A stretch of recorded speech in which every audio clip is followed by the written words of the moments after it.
देश विशेष तौर से हरियाणा के किसान पर एक बहुत बड़ा हमला भारतीय जनता पार्टी की सरकार ने बोला है। आप याद करिए, यूरिया के कट्टे में से 5 किलो खाद भारतीय जनता पार्टी ने चोरी किया, तब उसे बोलते थे ये नीम कोटेड यूरिया है, इसलिए हमने कीमत वही पर वजन 45 किलो। अब एक नया आदेश निकाला है पिछले हफ्ते, मंत्रिमंडल ने देश के उसे अप्रूव किया है और उसमें अब ये कहा कि अब क्योंकि सल्फर कोटेड यूरिया है तो अब वो कीमत वही और वजन 40 किलो। तो 10 किलो यूरिया 9 साल में किसान का चोरी कर लिया और कीमत वही। कीमत बढ़ाने का ये एक नया तरीका भारतीय जनता पार्टी और जजपा की सरकार ने हरियाणा में और केंद्र में भाजपा की सरकार ने ढूंढ लिया है। बस। वो हमारी खाद के कट्टे का वजन कम कर देते हैं और कीमत वही रख देते हैं। बिस्कुट के पैकेट का वजन कम कर देते हैं, कीमत वही। बच्चों की मैगी का वजन कम कर देते हैं, कीमत वही। धीरे धीरे अगर यही चलता रहा तो देश का किसान, देश का खेत मजदूर, देश का गरीब किस प्रकार से अपनी जिंदगी जी पाएगा। इसलिए आए दिन ये जो नए जुमले लेकर आते हैं, यूरिया के कट्टे में अगर आपने 40 किलो खाद की है तो कीमत भी 40 किलो की लीजिए। आप 50 किलो की कीमत हमसे ले रहे हैं और 40 किलो हमें यूरिया दे रहे हैं, इसका क्या जस्टिफिकेशन है? फिर तो आप 20 किलो कर देना कल और कहना भाई कीमत वही रखेंगे 50 किलो वाली। पहले 45 किया, अब 40 कर दिया।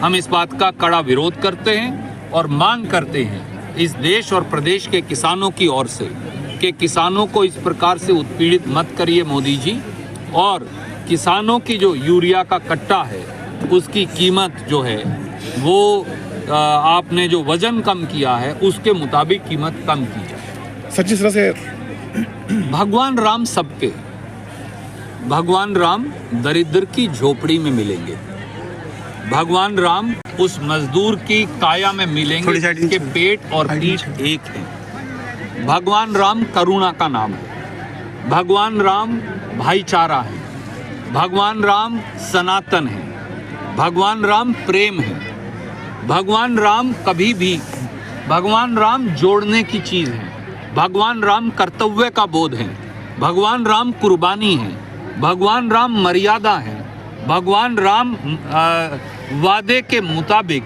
14 साल वनवास काटने का नाम है। इसलिए भगवान श्री राम का राजनीतिकरण नहीं हो सकता। भगवान श्री राम के मंदिर को आप आरएसएस बीजेपी का इवेंट नहीं बना सकते। हमने केवल इतना कहा है। भगवान श्री राम में, सिया राम में हमारी भी उतनी ही आस्था है जितनी किसी और व्यक्ति की है। आप देख लीजिए, गुरु नानक जी से लेकर आप अगर गुरु ग्रंथ साहब पढ़े और अगर आप अल्लामा इकबाल को भी पढ़े तो दोनों ने, अल्लामा इकबाल ने तो भगवान श्री राम को इमामे हिंद कहा। तो इसलिए धर्म का सवाल नहीं, हर धर्म का व्यक्ति इस देश में भगवान राम को मानता है, पर भगवान राम आस्था है, मर्यादा है, कुर्बानी है, प्रेम है, भाईचारा है, जुड़ाव है। आप भगवान राम के नाम पर राजनीति नहीं कर सकते। राजनीति मुद्दों पर करिए, नौकरी के मुद्दे पर करिए, किसान की खाद के मुद्दे पर करिए, किसान की फसल की कीमत के मुद्दे पर करिए। दुर्भाग्य से भाजपा भगवान श्री राम को भी का राजनीतिकरण करने का कोशिश कर। घंटे लेट भी है फिर भी स्वागत किया, जबरदस्त आ गया। बोलते हुए भी कहा हमारे भाई और साथी मियां सिंह रंगा जी और हमारी छोटी बहन चुप यार, ये इनका इलाके के अंदर पकड़, जमीनी जुड़ाव और प्रेम, जिसकी वजह से घंटों की देरी के बावजूद भी एक व्यक्ति, एक पक्षी भी यहाँ से हिला नहीं सर, और आज भी बैठे। एक क्वेश्चन अपना भी, और मुझे ये विश्वास है कि लोगों का प्यार और आशीर्वाद इनके साथ और बढ़ेगा।